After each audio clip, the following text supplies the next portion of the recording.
Hello, and welcome to another episode of ALD Stories. I'm Tyler Myers from Bennick, and my guest today is Professor Parag Banerjee from the University of Central Florida. Professor Banerjee joins me today to talk about his time as a process engineer at Micron.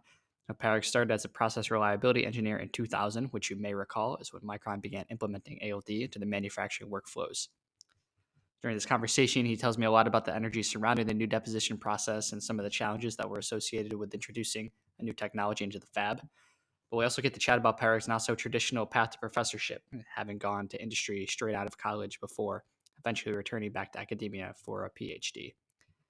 I think that Parag's story is really an interesting one of right place, right time, so that we can get some of these intimate insights into one of the most pivotal companies for ALD. So I really owe Parag a big thanks for his time, and I hope that you all enjoy episode 18 of the ALD Stories podcast. Welcome to ALD Stories, a series of conversations where we share the untold stories of atomic layer deposition and the people behind the technology. This podcast is brought to you by Bennick, the home of ALD.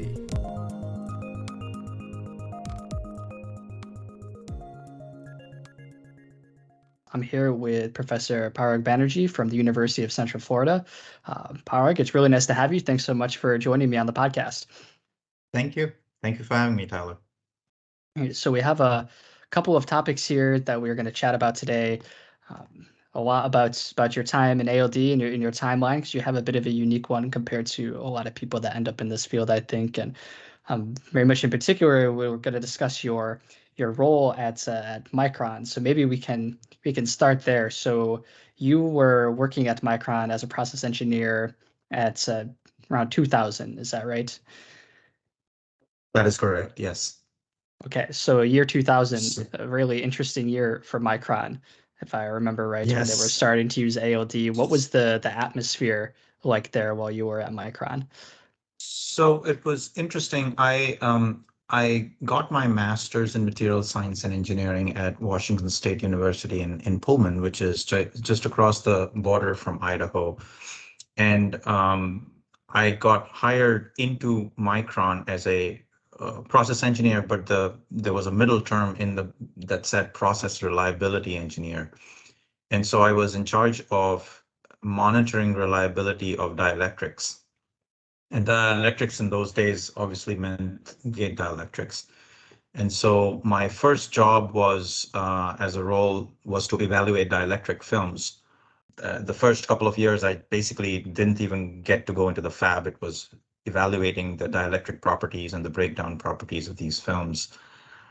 So it was quite interesting to look at the ALD films from almost downstream perspective rather than being directly involved in the process itself. So I ended up spending a lot of time understanding how dielectrics break down under the application of electric field, doing reliability testing at accelerated conditions of high voltage and high temperature, and then kind of extrapolating those lifetimes down to use conditions. And at that time, things were still, the physics of dielectric films and their reliability was evolving. And so I remember going to these international reliability physics symposiums. I think they're still being run by IEEE, called IRPS.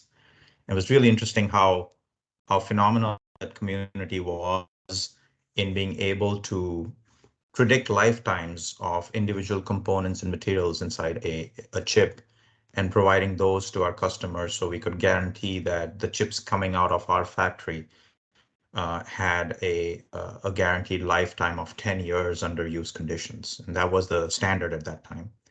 So that was my first foray into industrial research. It's really exciting, a lot of automation, a lot of data generation, and working closely in an interdisciplinary field. So I was working with electrical engineers on the downstream side, where the data that I was gathering, I was feeding it forward to the packaging people and the reliability and the electrical people so that they could interact with the customers, and then interacting with on the upstream side with process engineers who were busy making these films for us. So I was kind of sandwiched in the middle. So it was very, very exciting. I learned a lot fresh out of college, just looking at how industrial research is done. It was very educational. But did you know about ALD at the time, or know that this process was kind of new when you were at Micron? It was completely new. I graduated in 2000 with a master's in material science and engineering, and many of you would remember that at that time in industry, especially the hardware and computer industry, were going through this issue on Y2K. And so there was a lot of hiring going on, both from the software and hardware side. So as I was contemplating on whether to go to grad school or to go to industry, this opportunity popped up at Micron in Boise. And so I grabbed that opportunity. And that is the first time that I actually got to understand how atomic layer deposition really works, the intricate details and the scale ups and things that were going on an industrial scale. And Micron was, I think, leading the charge at that point as well. Yeah, I think a lot of people who are familiar with the history of ALD will probably know that Micron was the first to introduce it into volume manufacturing. And I think at the time that they were also doing double patterning, pitch splitting type Mhm. work. At the same Pitch time, they were doubling, using yes. ALD for the high K stuff. So it was a really cool time, I'm sure, to be there. Was there a like an air at Micron that this was going to be something big? Were people excited about using ALD? I think so. You have to remember that most of the people, the practicing engineers, the process engineers who were developing these processes, they all came from a thin films deposition background who had no graduate school educational experience in ALD. Well, few of them did, but not a lot. Most of them were chemical vapor guys, thermal oxidation, PVD people, and they were learning in real time with all the papers coming out from the various research groups on how to understand the process, how best to control the process. And many of the compounds that industry was using at that time, the precursor market, I would say at that point, and the risk of putting my foot in my mouth, it wasn't as mature as it is now. I mean, nowadays you find precursors that are tailor-made to specific applications. In those days, it was basically what's on the shelf. If it's a metal organic precursor, is there a CVD recipe for it, and how do you digitize that process, i.e. take it from an analog process like CVD and pulse it so that we can get a decent ALD growth, and use the three conditions for the criteria for ALD to confirm that it's ALD and go from there. So there was a lot of excitement in that community in trying to uh, understand the process and then push it forward in terms of new compositions. And at that time, the drive was basically to get higher and higher dielectric constant. I mean, just to give you an example, aluminum oxide was a dielectric constant of 8 or 9. And there was already a roadmap from the International Technology for Roadmap in Semiconductors, ITRS, that needed to go up significantly, going from 8 to 30 to almost 100 in terms of dielectric constants. And so those numbers were already there. And so a lot of the process engineers were pushing the boundaries of what ALD could be used for in developing these high K dielectrics. Yeah, I can imagine there was a lot of work being put into this. There was no atomic limits database for ALD Hmm. processes at the Exactly. time. Exactly. Yeah, so you said you were working kind of sandwiched in between the chemical engineers that are actually doing the deposition and the electrical engineers and others that were doing packaging and so on. Like what kind of drove you or pulled you to the ALD side where you find yourself now? I mean, I have lots of more questions about your time at Micron, but I imagine that your time there influenced where you are today. Right. And so here's the interesting realization I had after doing reliability physics for 3 years. I was seeing patterns in films. I was seeing patterns in data, and that was informing me. You have to remember, my training was still as a material scientist and an engineer. And so when I was looking at all the reliability dielectric data, it was informing me how could we better design materials. And so that kind of piqued my interest in moving upstream rather than downstream towards the electrical and packaging side.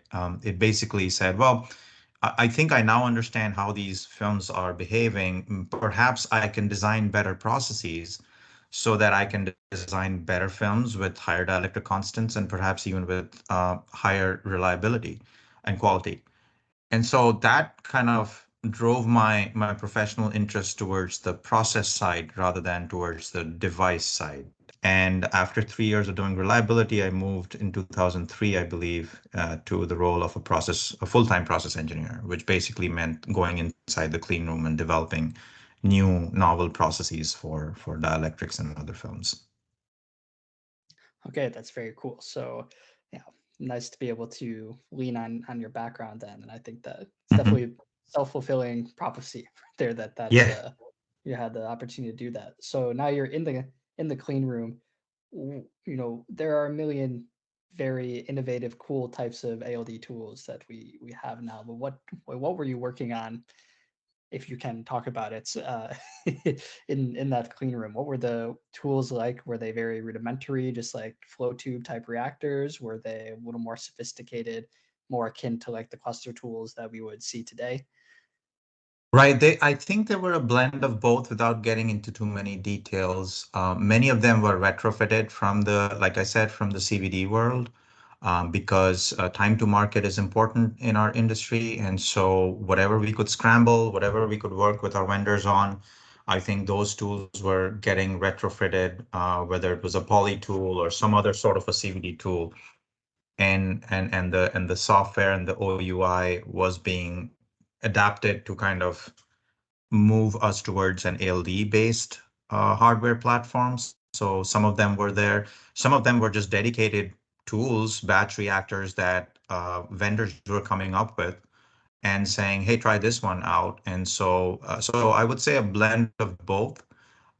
We were more on the batch reactor side of things, just where I was placed as a process engineer, not so much a single wafer processing.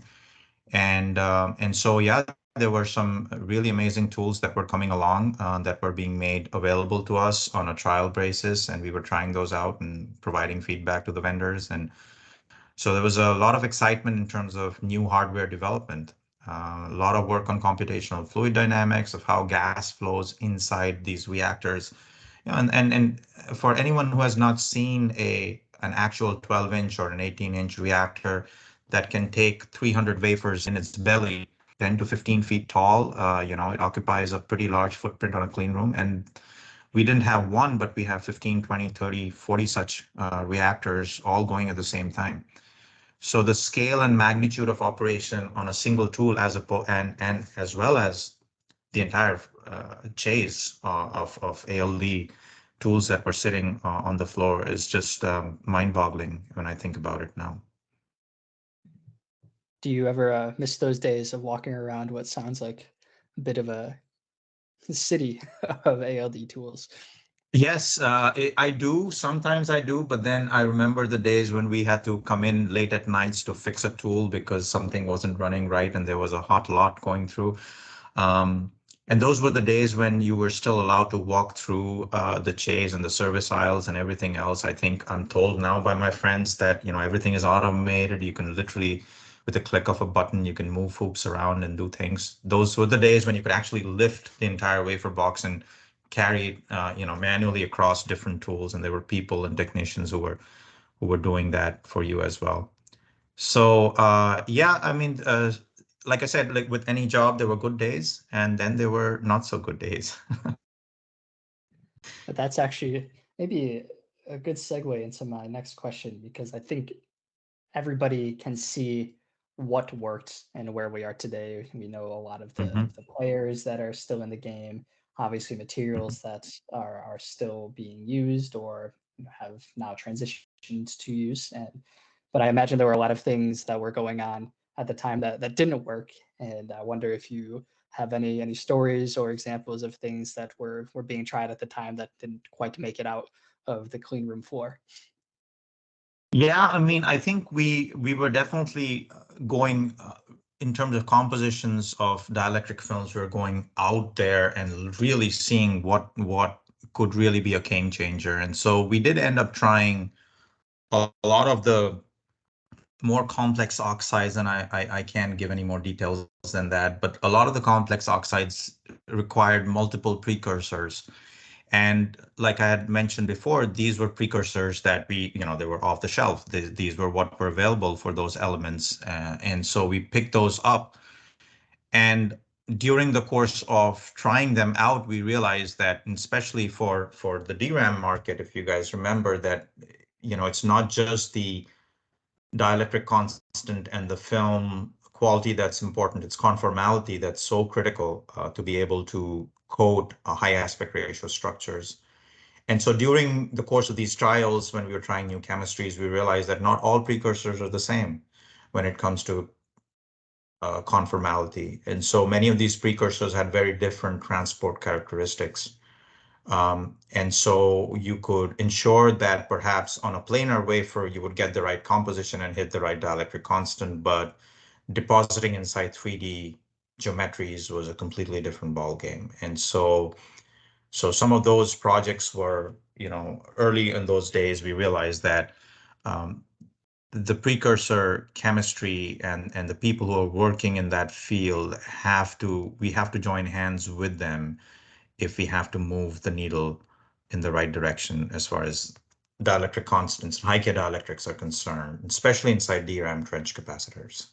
Yeah, that's really interesting. I wonder, was through these types of relationships and these dialogues between engineers and the precursor people, I imagine we're already established for the CVD community. Was there some kind of modeling, model the relationships after what people who were doing CVD had done?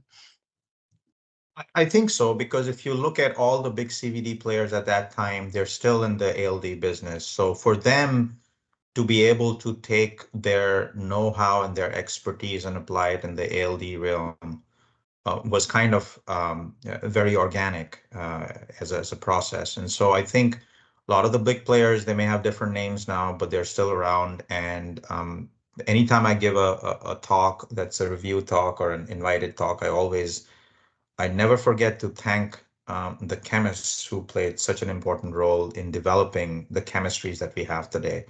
Because as chemical engineers and material engineers and process engineers, we can do anything we want on a hardware, but we are always tied, our hands are tied based on the molecules that we get. And so I always make sure that I pay them homage, because this field wouldn't be where it is today if it weren't for the right kind of molecules.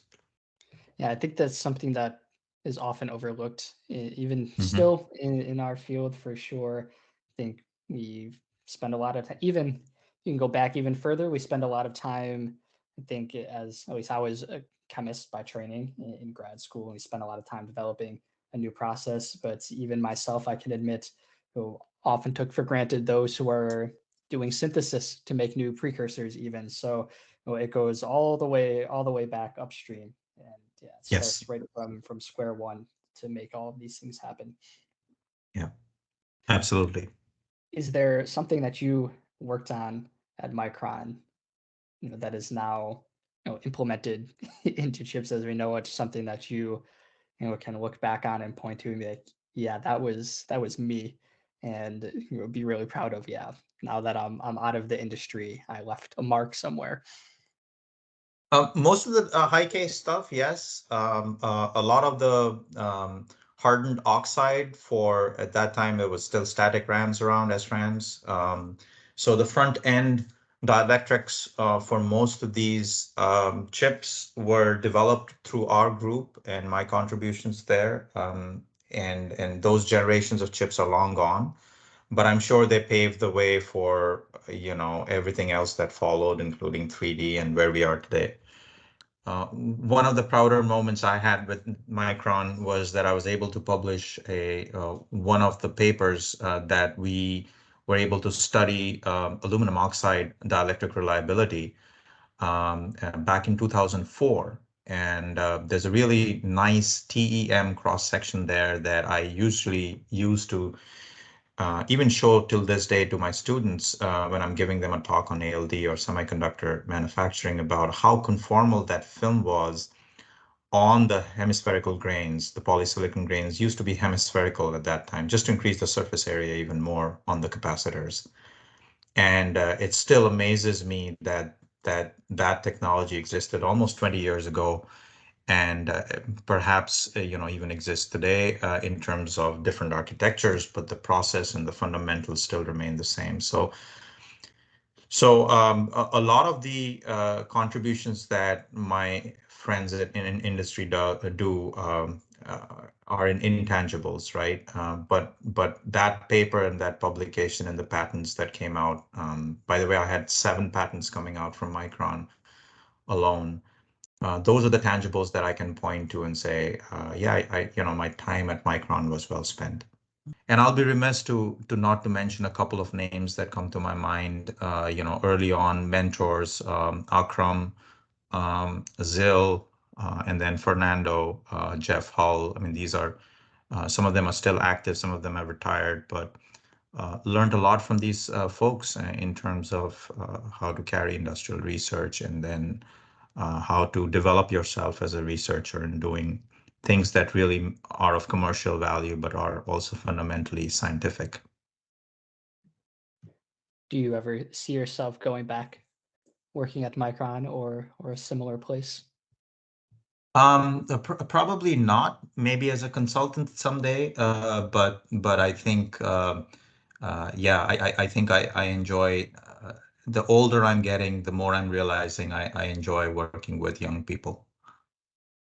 Oh, great. Well, that's perfect transition then to talk about how you got to where you are now. So it sounds like you were in this reliability engineer position for 2-3 years before you moved into the process engineer position. And how long were you working in the clean room before you left Micron? About 3 years as well. Yes. 3 years. So 3 more years in the clean room. And then now, in case anybody hasn't picked up on this yet, you didn't have your PhD yet. You went straight from your master's into industry, spent a few years, and then went back to grad school. So what prompted your want to then leave Micron and head grad school, get your doctorates, and then move into a professorial position as you are today? Right. So that's an interesting thought. A lot of students and a lot of people have asked me that. It was a weird segue, if you will.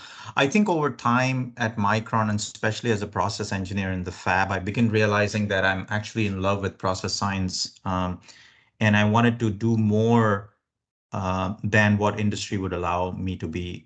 So industry is great because it's fast paced, it's quick, and you get to move at a rapid pace and work on a variety of projects at the cutting edge of technology. But I wanted to slow down a little bit and really deep dive into things that were of interest to me. And that flexibility and freedom, unfortunately, doesn't exist in industry. Of course, it's attractive for other reasons, but that was a calling that I had in the middle of 2005, 2006. So I decided to, after 6 years at Micron, I decided to move back, and I always wanted to get a PhD ultimately, and I just was trying to find the perfect timing. So yeah, I decided to get back to university, applied to a bunch of places, and then I got this fabulous offer from University of Maryland, where my advisor, Gary Rubloff, he uh, talked me into joining his group. And I felt that I shared a similar vision with him in terms of where I wanted to work, what I wanted to focus on. And I felt that he and I had very similar backgrounds, him being a ex-IBMer, and I'm coming with a lot of industrial experience. I felt that we would get along very well. And to this day, in fact, the last week, we're still in touch. We go out and hang out in AVS and have dinners together. So I think that relationship went really well. Yeah, that's fantastic. Yeah, I think Gary Rubloff is probably a very well-known name for the audience here. So, yeah, was there something particular that happened while you were at Micron that prompted you to have this bit of a epiphany of what you wanted to work on, or was it something you were working on and then like, oh, I have a bunch of ideas now that maybe I could kind of take my own direction? Yeah, it was a slow realization. Sometimes it's a aha moment. And many people have asked this question, Tyler, to me as well. And I don't think there was an aha moment ever.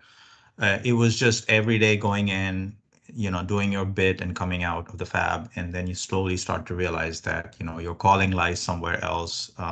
You'll forever be grateful to the experience you had in industry, but all it is basically you're accumulating knowledge and experience, but then your calling lies somewhere else. So it was a slow realization. And I'm happy to say that my wife supported it because, going from a full-time process engineer position to a grad school position was going to hit us quite hard financially, but my wife was fully supportive of that as well. So That's really great of her. Yeah, I think many of the listeners can surely empathize or sympathize with that yes, situation. yes, Yeah, that is especially true. me. I was not a graduate student that long ago, so can, Yeah, I can still maybe feel the remnants of it. Remnants of it today. But exactly. you gain different things, right? Maybe you're not financially getting as much, but you're probably getting back a little bit of freedom. Yes, yes.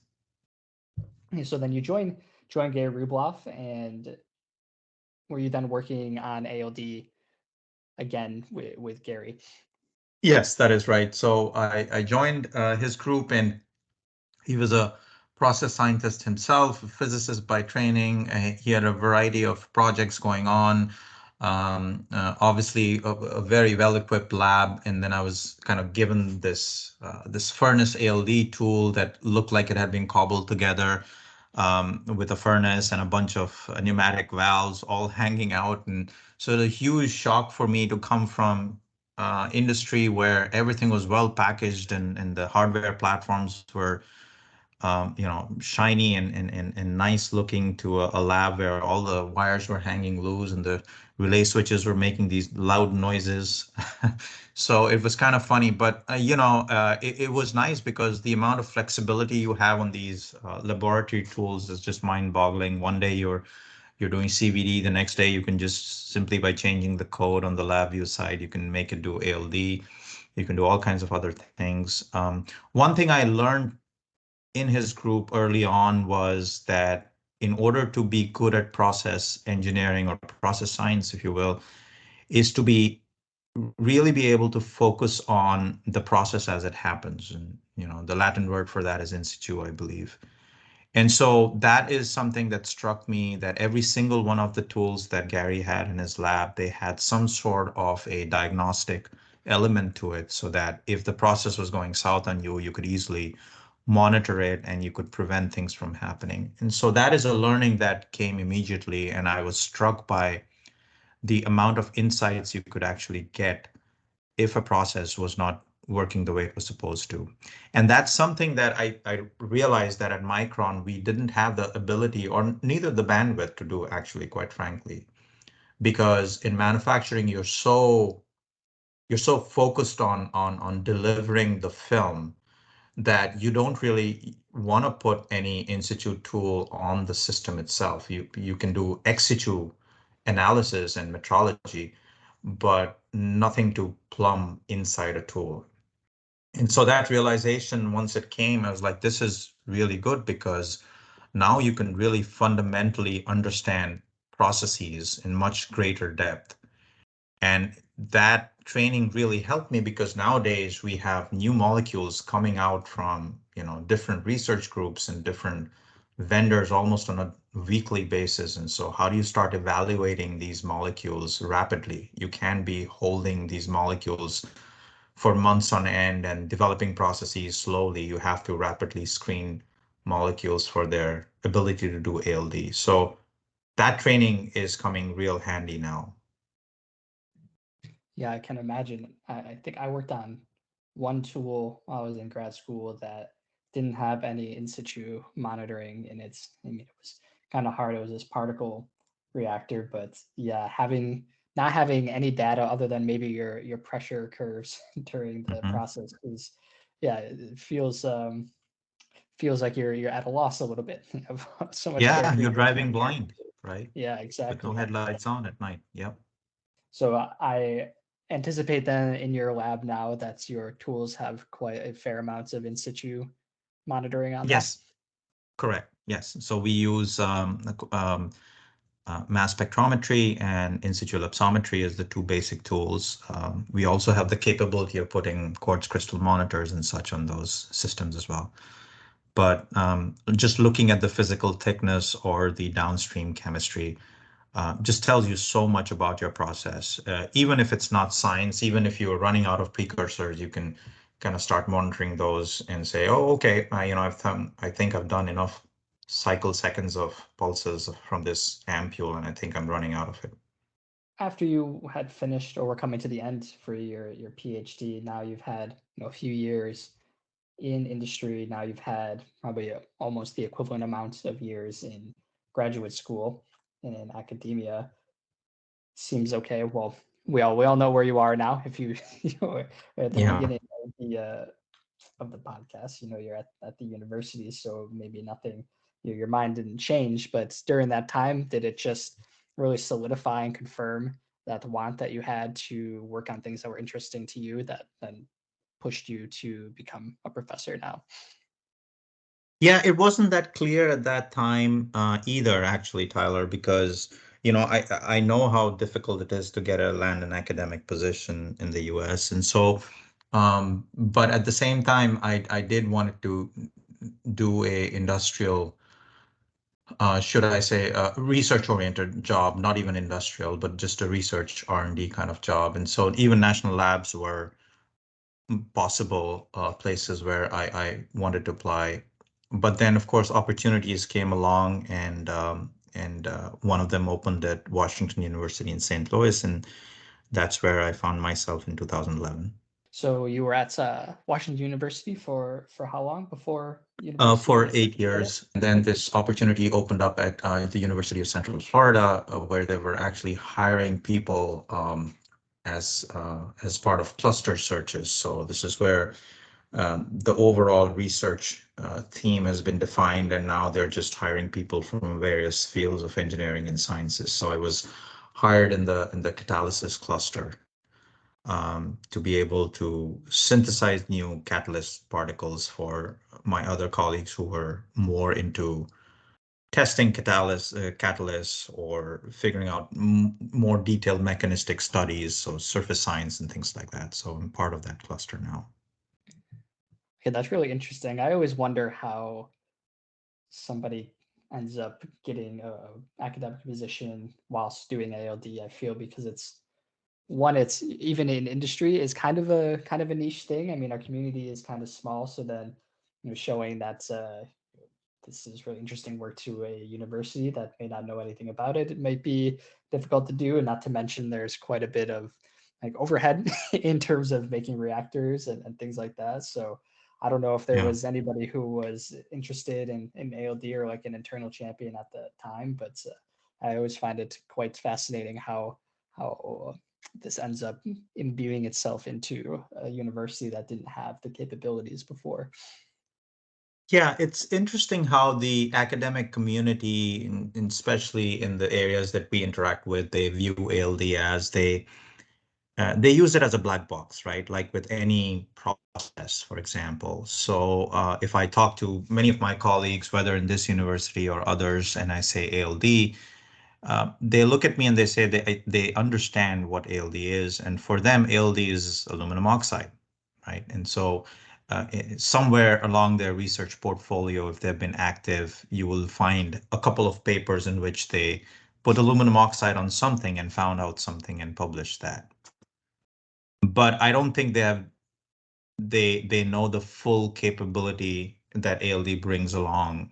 And so when I try to tell them that I'm in the process science and engineering part of ALD, that we develop new processes and we understand new processes and how they work, I think until that point, they just treat ALD as a tool, as a hammer, and they're looking for a nail.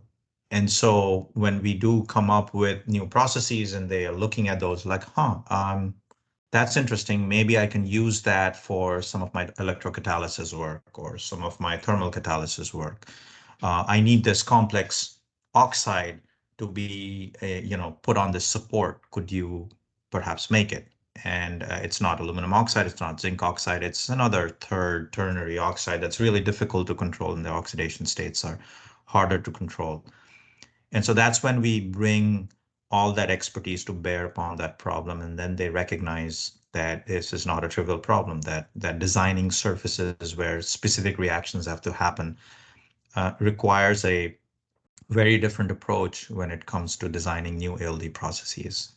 And so I'm lucky here because I have a very close chemist friend of mine who helps me with designing new molecules. And then we iterate the molecule and the process amongst ourselves, and we develop these processes together. So that really helps. Yeah, that's such a insightful assessment, I think, into this, and one I definitely agree with. I think even as a industrial ALD supplier with Benic, I think we still have a lot of inquirers that are looking for a magic bullet, basically. Oh, ALD can do this, and then don't understand. Okay, well maybe ALD might not even be the best technology for this type of thing, and then that there's going to be a lot of developments around it anyway. And I think it's a little bit maybe comes from the fact that ALD. I've said this a couple times before, but ALD was kind of developed backwards almost. I feel like it got its initial recognition as being patented here in Finland and then being used for industrial applications long before all of the like real fundamentals and everything have been fleshed out, and a lot of that is still being done today. So I don't fault anybody for thinking that okay, we have this amazing thin film deposition tool that can just be used for anything, and maybe don't realize all of the work that does have to go into it to make it happen. Exactly. Exactly. So then I guess we can finish up here talking a little bit about what your lab is doing at University of Central Florida. So what are your main research topics you guys are working on? Are you hiring students and things of this? What kind of projects are coming up in the future? Yeah, so at UCF, of course, one arm of my research group is, of course, interested in catalysts. And so that brings a completely new flavor to ALD in the sense that we are now interested in depositing ALD films not on flat substrates, not even in trench structures, but also on powders. And so that has opened an entirely new area of research for us. We're very excited about that.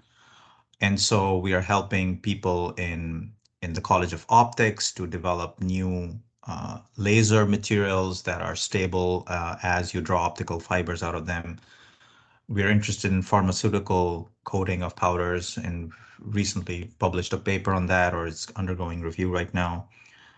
We are interested in putting nanoparticles of precious metals, not just platinum, but combinations of precious metals so that we can get high catalytic activity out of those. And so that research is really picking up right now, and we're very excited about that. The other part of our research actually goes back to the process science, and we're trying to build in and working with computer scientists to think about the massive amounts of data we're producing and how can machine learning kind of help us understand hidden trends and tease out correlations between process parameters that are independent and process and film properties that are dependent on these process parameters. Are there correlations that the human analysis or the human eye is missing? And so that's, again, a very exciting area of growth for us, and we're very excited to work with the Semiconductor Research Corporation on that. And then finally, it's just good old precursor development with some of my friends at EMD Performance Materials. They continue to support our work, and we are so thankful and grateful to them because they give us precursor molecules that then we can try on our systems and kind of de-risk their tools and their systems and kind of work with that. So I'm still working very closely with industry. I have other collaborators and partners in industry who we collaborate with once in a while, and that for lack of a better word, I guess I still have an attachment to those sorts of problems, and it's a great opportunity for graduate students to interact with my industry partners and friends and see what's out there for them if they do decide to go that direction. I think there cannot be enough said about having these types of industry collaborations. We had a lot in the George group as well. And I Mhm. think giving a little bit of tangibility and real world application to the work that you're doing is really, it gives it a lot more weight when you're when you're working on a project like that. And you gain a lot more insight, I think, for what you're being used and how it can be applied. Because it's easy to get lost in a rabbit hole of fundamentals, I think. So having a little bit of direction from the industry and feeling like you're working on something that will be used one day is really nice, I think. Yeah, agreed. Which of these do you feel like you are most attached to right now? Is there a particular project that you feel is your baby? So as a researcher, I've decided not to be attached to any research project. I'm passionate about the science each one of these brings to the table. I'm passionate about the engineering challenges. But if you said that, hey, do you want to keep working on this? That's not unfortunately, for me to decide. So here's another secret I'll tell you, which is kind of funny, is that I left industry so that I think I had enough flexibility to work on problems that interested me. And I'm starting to realize now that after spending maybe 12, 15 years in academia, you're still not quite there yet, because you're still driven by where the money is and where the industry and where the research community is and what kind of problems you want to collectively solve. So you're never an island, even as a researcher. You have to see where the entire community is heading and kind of be there with them while the discoveries happen and while the breakthroughs happen. So to answer your question, if there's a certain pet project, I would say none. Whatever can give us good understanding of fundamentals, whatever can give my students a great start to their career, I think those are the projects that I'm most attached to. That's a fantastic answer. So It's a yeah, how politically correct answer, I guess. yeah, it is very very diplomatic. You would do well in policy, I think.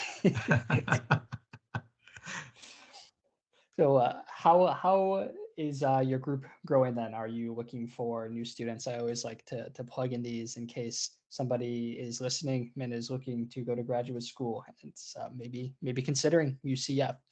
Yeah, absolutely. If you are a undergraduate right now in your senior year and thinking about grad school, please do look us up. We are at msc.ucf.edu. We are a relatively young department. I am always looking for motivated graduate students. If you are in industry, if you spend a few years and you're having doubts about, hanging in there, you just have a bachelor's, master's degree like me, and you feel like grad school is for you, please come and talk to me as well. Reach out to me. I'm sure Tyler, you would provide an email address or some sort of a contact information as well for me. But I'm on the UCL webpage, and we are always looking for um, fresh graduate students to come and join our group. Wonderful. Is there any place else we can follow you and your work? I know we have your website, and maybe any Yes, I social do media. have my website, and I'll probably send it to you. I just don't remember it off the top of my head. It's on the UCF server. We also have what is called a PREM center, where we are looking for underrepresented minority students. It is a National Science Foundation funded center that we have at UCF, and we are dealing with we have it's a sort of a MRSEC kind of thing, but for Hispanic serving institutions, which is what UCF is. And so take a look at that. I'll send both those links out to you, Tyler, and if you wouldn't mind posting that on your podcast, that'd be nice. And yeah, so those are the two main sites through which we recruit graduate students. That sounds like a really great initiative, and thank you for shouting that out and shouting out your websites. Well, Parag, I've had so much fun on this. This is such a really insightful episode, I think. And I think you have such a very, very interesting timeline and a cool, right place at the right time being at Micron to be able to have this kind of conversation. I don't think we really get these opportunities to talk to people like you so often. So Thanks so much for taking the time and letting me ask you all of these questions about your time there and about your time in ALD. Well, thank you for having me. This has been a pleasure, and to talk about my professional and life experiences. I've really enjoyed talking to you, Tyler. You're listening to ALD Stories with Benek, the home of ALD. To stay tuned for new episodes, make sure to follow us on Spotify, Google Podcasts, or Apple Podcasts. We hope you enjoyed today's show. Talk to you in the next one.